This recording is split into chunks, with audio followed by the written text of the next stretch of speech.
ایران کا پاک سعودی عرب دفاعی معاہدے کا خیر مقدم۔ ایرانی صدر مسعود پزشکیان کا جنرل اسمبلی اجلاس سے خطاب، کہا اسرائیل نے شام، یمن اور قطر میں بھی حملے کیے، دشمن نے ایرانی عوام میں تفرقہ ڈالنے میں ناکام رہے۔ ایران جوہری ہتھیار بنانے کا خواہش مند نہیں، پروگرام پرامن مقاصد کے لیے ہے۔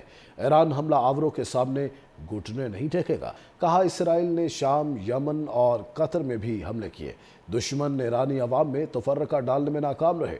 ایران جوہری ہتھیار بنانے کا خواہش مند نہیں، پروگرام پرامن مقاصد کے لیے ہے۔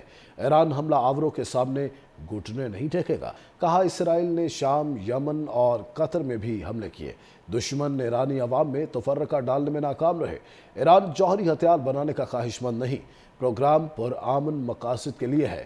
ایران حملہ آوروں کے سامنے گھٹنے نہیں ٹیکے گا، کہا اسرائیل نے شام، یمن اور قطر میں بھی حملے کیے، دشمن نے ایرانی عوام میں تفرقہ ڈالنے میں ناکام رہے۔ ایران جوہری ہتھیار بنانے کا خواہش مند نہیں، پروگرام پرامن مقاصد کے لیے ہے۔ ایران حملہ آوروں کے سامنے گھٹنے نہیں ٹیکے گا، کہا اسرائیل نے شام، یمن اور قطر میں بھی حملے کیے، دشمن نے ایرانی عوام میں تفرقہ ڈالنے میں ناکام رہے۔ ایران جوہری ہتھیار بنانے کا خواہش مند نہیں، پروگرام پرامن مقاصد کے لیے ہے۔ ایران حملہ آوروں کے سامنے گھٹنے نہیں ٹیکے گا، کہا اسرائیل نے شام، یمن اور قطر میں بھی حملے کیے، دشمن نے ایرانی عوام میں تفرقہ ڈالنے میں ناکام رہے۔ ایران جوہری ہتھیار بنانے کا خواہش مند نہیں، پروگرام پرامن مقاصد کے لیے ہے۔ ایران حملہ آوروں کے سامنے گھٹنے نہیں ٹیکے گا، کہا اسرائیل نے شام، یمن اور قطر میں بھی حملے کیے، دشمن نے ایرانی عوام میں تفرقہ ڈالنے میں ناکام رہے۔ ایران جوہری ہتھیار بنانے کا خواہش مند نہیں، پروگرام پرامن مقاصد کے لیے ہے۔ ایران حملہ آوروں کے سامنے گھٹنے نہیں ٹیکے گا، کہا اسرائیل نے شام، یمن اور قطر میں بھی حملے کیے، دشمن نے ایرانی عوام میں تفرقہ ڈالنے میں ناکام رہے۔ ایران جوہری ہتھیار بنانے کا خواہش مند نہیں، پروگرام پرامن مقاصد کے لیے ہے۔ ایران حملہ آوروں کے سامنے گھٹنے نہیں ٹیکے گا، کہا اسرائیل نے شام، یمن اور قطر میں بھی حملے کیے، دشمن نے ایرانی عوام میں تفرقہ ڈالنے میں ناکام رہے۔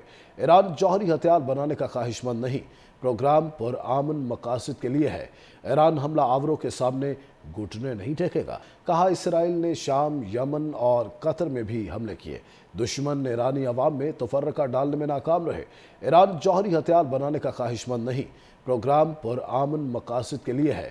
ایران حملہ آوروں کے سامنے گھٹنے نہیں ٹیکے گا، کہا اسرائیل نے شام، یمن اور قطر میں بھی حملے کیے، دشمن نے ایرانی عوام میں تفرقہ ڈالنے میں ناکام رہے۔ ایران جوہری ہتھیار بنانے کا خواہش مند نہیں، پروگرام پرامن مقاصد کے لیے ہے۔ ایران حملہ آوروں کے سامنے گھٹنے نہیں ٹیکے گا، کہا اسرائیل نے شام، یمن اور قطر میں بھی حملے کیے، دشمن نے ایرانی عوام میں تفرقہ ڈالنے میں ناکام رہے۔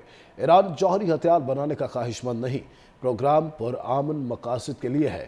ایران حملہ آوروں کے سامنے گھٹنے نہیں ٹیکے گا۔